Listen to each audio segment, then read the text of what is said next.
January 30, 2016, and we're going to do our second harvest 3 weeks later than the previous one. We've got 2.5 threads yet, and we're going to see what these are like 3 weeks after the previous ones.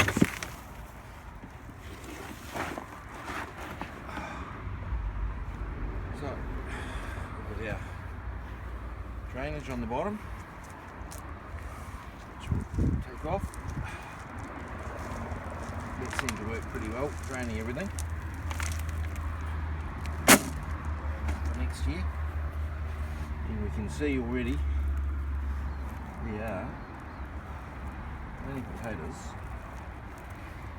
of various sizes. So I'm going to go digging through this now and just see. Looks like no real biggies, but there's a lot down the bottom by where the seed potato was.